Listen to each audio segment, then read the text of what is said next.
Del Padre, del Hijo y del Espíritu Santo. Amén. Queridos hermanos, hoy vamos a explicar un poco la vida de otro campeón de Cristo, San José Cupertino.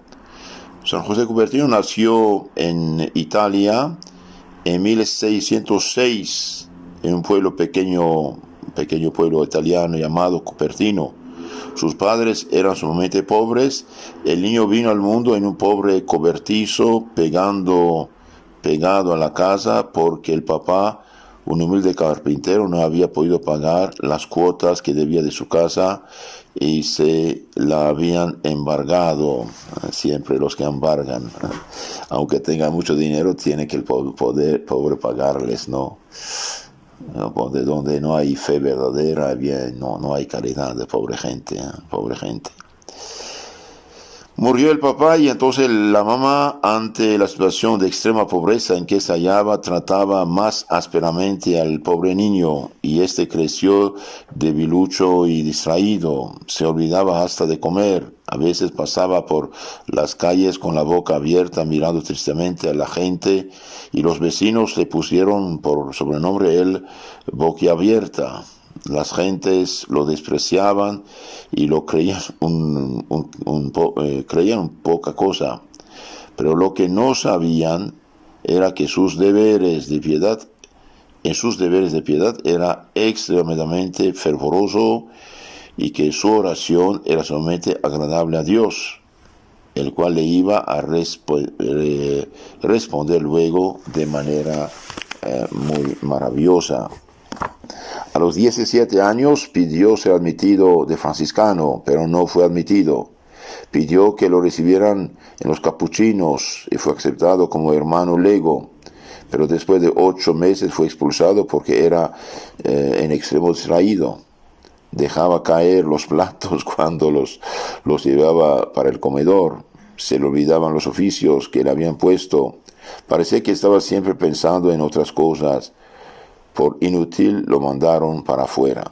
Al verse desechado, José buscó refugio en casa de un familiar suyo que era rico, pero él declaró que este joven no era bueno para nada y lo echó a la calle también. Pobre niño. Se vio entonces obligado a volver a la miseria y al desprecio de su casa. La mamá no sintió ni el menor placer al ver regresar a semejante inútil, y para deshacerse de él le rogó instantáneamente a un pariente que era franciscano para que le recibieran al muchacho como mandadero en el convento de los padres franciscanos. ¿Y qué pasó? Bien, va a tener un cambio inesperado. Sucedió entonces que en José se obró un cambio que nadie había imaginado. Lo recibieron los padres como obrero y lo pusieron a trabajar en el establo, y empezó a desempeñarse con notable destreza en todos los oficios que le encomendaban. Pronto, con su humildad y su amabilidad, con su espíritu de penitencia y su amor por la oración, se fue ganando la estimación y el aprecio de los religiosos. Y en 1625, a los 22 años, por votación unánime de todos los frailes de esa comunidad, fue admitido como religioso franciscano. Deo gracias. Bien, Dios escuchó sus oraciones. Él decía: recen, Dios escucha, el cielo no es de bronce. Lo pusieron a estudiar para prepararse al sacerdocio, pero le sucedía que cuando iba a presentar exámenes se trababa todo y no era capaz de responder, igual que más o menos el futuro santo cura de Ars. Llegó uno de los exámenes finales y el pobre fray José, la única frase del Evangelio que era capaz de explicar completamente bien era aquella que dice: bendito el fruto de tu vientre, Jesús. Estaba asustadísimo, pero al empezar el examen, el jefe de los examinadores dijo: voy a abrir el Evangelio, vamos a ver. Y la primera frase que salga será la que tiene que explicar. Vamos a ver qué va a pasar con nuestro fray José. Milagrosamente salió la única frase que Fray José Cupertino sabía perfectamente: bendito sea el fruto de tu vientre. Bueno, aparentemente rezaba muchos rosarios. Llegó al fin el examen definitivo y en el cual cual se decidía quiénes sí serían ordenados. Y los primeros 10 que examinó el obispo respondieron tan maravillosamente que todas las preguntas que el obispo suspendió el examen diciendo: ¿para qué seguir examinando a los demás si todos se encuentran tan bien preparados? Y por ahí estaba haciendo turno para que le examinaran el José de Cupertino, temblando de miedo por si lo iban a descalificar. Se libró de semejante catástrofe por casualidad. Bueno, no es casualidad, Dios habló al corazón del obispo. Si todos están tan bien formados, ¿para qué seguir ya todos aprobados? Ordenado sacerdote en 1628, a los 25 años se dedicó a tratar de ganar almas por medio de la oración y la penitencia. Oración y penitencia. Esto contiene el americanismo que valoriza las virtudes activas, que hacer acción, apostolado externo, sin oración, sin penitencia. Y bien, sin oración y penitencia no hay bendición, no hay fruto. Sabía que no tenía cualidades especiales para predicar ni para enseñar, pero entonces suplía esas deficiencias ofreciendo grandes penitencias y muchas oraciones por los pecadores. Jamás comía carne ni bebía ninguna clase de licor, ayunaba pan y agua muchos días. Se dedicaba con gran esfuerzo y consagración a los trabajos manuales del convento, que era para lo único que se sentía capacitado. Desde el día de su ordenación sacerdotal, su vida fue una serie no interrumpida de éxtasis, curaciones milagrosas, sucesos sobrenaturales en un grado tal que no se conocen en semejante cantidad de ningún otro santo. Bastaba que le hablaban de Dios o del cielo para que se volviera insensible a lo que sucediera a su alrededor. Ahora se explicaban por qué de niño andaba tan distraído y con la boca abierta. Un domingo, fiesta del Buen Pastor, se encontró un corderito, lo echó al hombro y al pensar en Jesús Buen Pastor se fue elevando por los aires con cordero y todo. Un santo maravilloso. Los animales sentían por él un especial cariño. Pasando por un campo se ponía a rezar y las ovejas se iban reuniendo a su alrededor, escuchaban muy atentas sus oraciones. Las golondrinas en grandes bandadas volaban alrededor de su cabeza y lo acompañaban por cuadras y cuadras. Hay un santo igual que San Francisco ya tiene poder sobre la naturaleza y sus santos. Ya sabemos que la Iglesia Católica llama éxtasis a un estado de elevación del alma hacia lo sobrenatural, durante lo cual la persona se libra momentáneamente del influjo de los sentidos, no oye ni no siente, para dedicarse a contemplar lo que pertenece a la divinidad. Las palabras éxtasis significan en griego ser transportado hacia fuera de sí mismo, hacia lo sobrenatural. Por ejemplo, cuando Santa Bernadita de Lourdes rezaba en el rosario durante la aparición de la Virgen, y un médico puso una vela y quemó su dedo y no reaccionó para nada. Y cuando terminó el éxtasis, apenas levantó la vela para tocarla, ella tira su mano. Entonces uno queda insensible a lo mundo exterior. San José de Cupertino quedaba en éxtasis con mucha frecuencia durante la Santa Misa o cuando estaba rezando los salmos, lo que llamamos breviario. Durante los 17 años que estuvo en el convento de Grotella, sus compañeros de comunidad presenciaron 70 éxtasis de ese santo. El más famoso sucedió cuando 10 obreros deseaban llevar una pesada cruz a una alta montaña y no lograban. Entonces Fray José se elevó por los aires con cruz y todo y la llevó hasta la cima del monte. Dios está con él, hace maravillas. Qué santo, qué santazo. Bendito sea Dios, y San Francisco también. Como estos sucesos tan raros podían producir verdaderos movimientos de exagerado fervor entre el pueblo, los superiores le prohibieron celebrar misa en público, ir a rezar en comunidad con los demás religiosos, asistir al comedor cuando estaban los otros ahí y concurrir a las procesiones u otras reuniones públicas de devoción. Cuando estaba en éxtasis, lo pinchaban con agujas y le daban golpes con palos y hasta lo acercaban a sus dedos velas encendidas y no sentía nada. Lo único que lo hacía volver en sí era oír la voz de su superior, que lo llamaba a que fuera a cumplir con sus deberes. Esto sí, ya terminaba su éxtasis con la voz del superior. Cuando regresaba de sus éxtasis, pedía perdón a sus compañeros diciéndoles: excúsenme por estos ataques de mareo que me dan. En la iglesia han sucedido levitaciones a más de 200 metros. Consisten en elevarse el cuerpo humano desde el suelo sin ninguna fuerza física que lo esté llevando. Se ha considerado como un regalo que Dios hace a ciertas almas muy espirituales. San José de Cupertino tuvo numerosísimas levitaciones también. Un día llegó el embajador de España con la esposa y mandaron llamar a Fray José para hacerle una consulta espiritual. Este llegó corriendo, pero cuando ya iba a empezar a hablar con ellos, vio un cuadro de la Virgen que estaba en lo más alto del edificio y dando su típico pequeño grito, se fue elevando por el aire hasta quedar frente al rostro de la imagen sagrada. El embajador y su esposa contemplaban emocionados semejantes sucesos que jamás habían visto. El santo rezó unos momentos, luego descendió suavemente al suelo y, como avergonzado, subió corriendo a su habitación y ya no bajó más en este día. Pues eran regalos de Dios.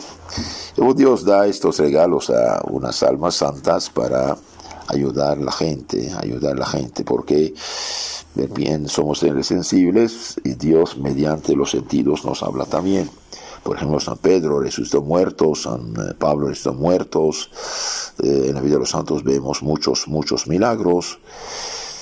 En Osimo, donde el santo pasó sus últimos 6 años, un día los demás religiosos lo vieron elevarse hasta una estatua de la Virgen que estaba a 3,5 metros de altura y darle un beso al niño Jesús, y ahí junto a la madre y al niño se quedó un buen rato rezando con intensa emoción, suspendido por los aires.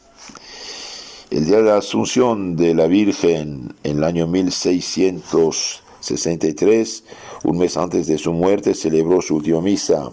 Y estando celebrando quedó suspendido por los aires como si estuviera con el mismo Dios en el cielo. Muchos testigos presenciaron este suceso. También hubo enemigos. Muchos enemigos empezaron a decir que todo esto eran meros inventos y lo acusaban de engañador. ¿Y cómo puede engañar si sube el aire delante de sus ojos? Fue enviado al superior general de los franciscanos en Roma, y este, al darse cuenta que era tan piadoso y tan humilde, reconoció que no estaba fingiendo nada. Lo llevaron luego donde el sumo pontífice Urbano VIII, el cual deseaba saber si era cierto o no lo que le contaban de los éxtasis y de las levitaciones del fraile. Y estaban hablando con el Papa. Quedó José en éxtasis y se fue elevando por el aire delante de los ojos del Papa. El duque de Hannover, que era protestante, al ver a José en éxtasis, se convirtió al catolicismo. Bueno, Dios permite esas cosas para sus fines, para ayudar a las almas. Un protestante ve el éxtasis y se convierte. El Papa Benedicto XIV, que era rigurosísimo en no aceptar como milagro nada que no fuera en verdad milagro, estudió críticamente la vida de José Cupertino y declaró: todos estos hechos no se pueden explicar sin una intervención especial de Dios. Los últimos años de su vida, José fue enviado por superiores a conventos muy alejados donde nadie pudiera hablar con él. La gente descubría dónde estaba y allá corrían las multitudes. Entonces lo enviaban a otro convento más apartado aún. Él sufrió meses de árida sequedad espiritual, como Jesús en Getsemaní, pero después, a bases de mucha oración y de continua meditación, retornaba otra vez a la paz de su alma. A los que le consultaban problemas espirituales, les daba siempre un remedio: rezar, no cansarse nunca de rezar, que Dios no es sordo, ni el cielo es de bronce, todo el que pide recibe. Murió el 18 de septiembre de 1663 a la edad de 60 años.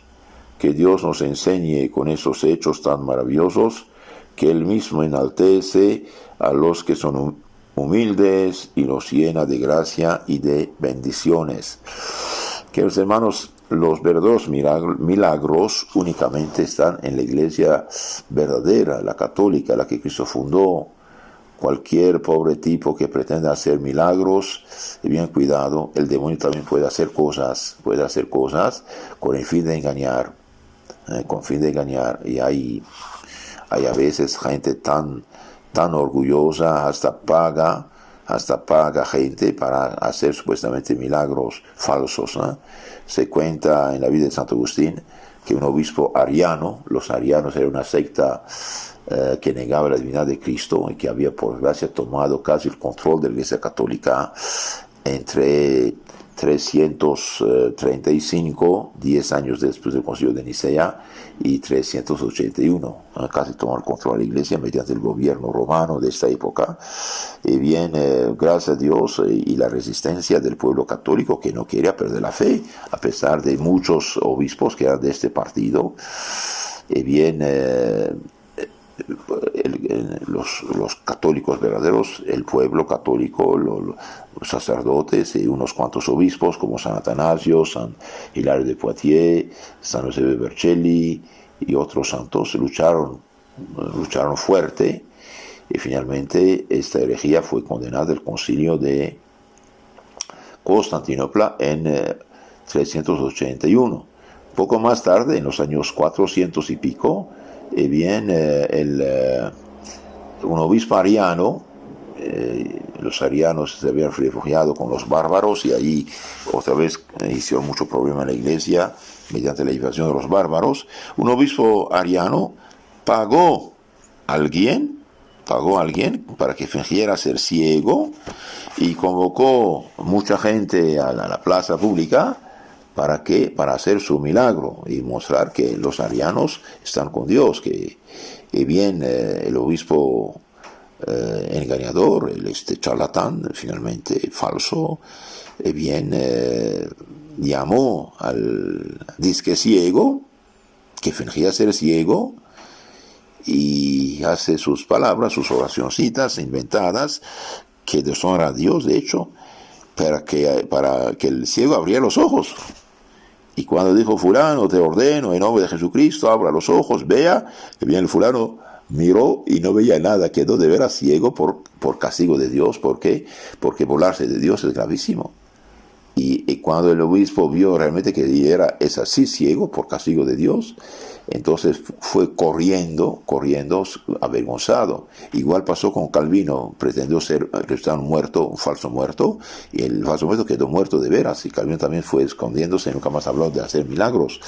Entonces, y después el ciego aquí contó su historia, dijo: mire, yo vengo de tal lugar, soy fulano, me dieron tanto dinero para hacer este sketch, este circo, y ahora de veras, por castigo de Dios, soy ciego. Esto se cuenta en la vida de Santo Agustín. Entonces, que hermanos, cuidado, hoy hay muchos disque milagritos en las sectas, y que se desmayan, que hablan lenguas, que esto, que aquello, que no. Bien, pueden hacer muchas cosas, pero el demonio es capaz de hacer muchas cosas. Nuestro Señor lo profetizó en San Mateo 7, 15, 23. Muchos dirán el día del juicio: Señor, en tu nombre profetizamos, lanzamos demonios, hicimos muchos milagros. Y Cristo dijo: váyanse, obradores de iniquidad, no os conozco. El demonio puede hacerse pasar por un ángel de luz. Segunda Corintios 13, 11:13. Entonces, cuidado, fuera de la Iglesia católica, Dios nunca presta su poder divino para engañar a la gente. No puede ser. Dios no puede ser. Cuando Dios interviene en los sectas es para sacarla del error y darles el don de la fe para que crean y se salven, no para que se hunden. Entonces cuídense. El demonio hoy está haciéndose pasar por el Espíritu Santo. De hecho, en muchas sectas, que el Espíritu, pero no es el Santo. Aparte, la voluntad libre del hombre, esto no puede tocarlo, pero lo demás, el demonio puede hacer hablar lenguas, hacer disque curaciones falsas, de hecho, por un tiempo, hacer prodigios, hacer muchas cosas, cuidado. Entonces, no se dejen, no se dejen, y nunca también consultar brujos, hechiceros, curanderos supuestos que hacen también mucho daño a las almas. San José de Cupertino ruega por nosotros. Amén. En nombre del Padre, del Hijo, del Espíritu Santo. Amén. Queridos hermanos, si quieren conocer más y mejor su fe católica, les aconsejo de inscribirse al canal YouTube Catecismo Católico Tradicional. Ahí tenemos toda la fe de la Iglesia explicada, la fe, el credo, sacramentos, mandamientos, oración, todo está explicado a base del Catecismo Mayor de la Iglesia Católica, publicado por el Papa San Pío X. Que Dios los cuide y San Francisco interceda por ustedes. Amén.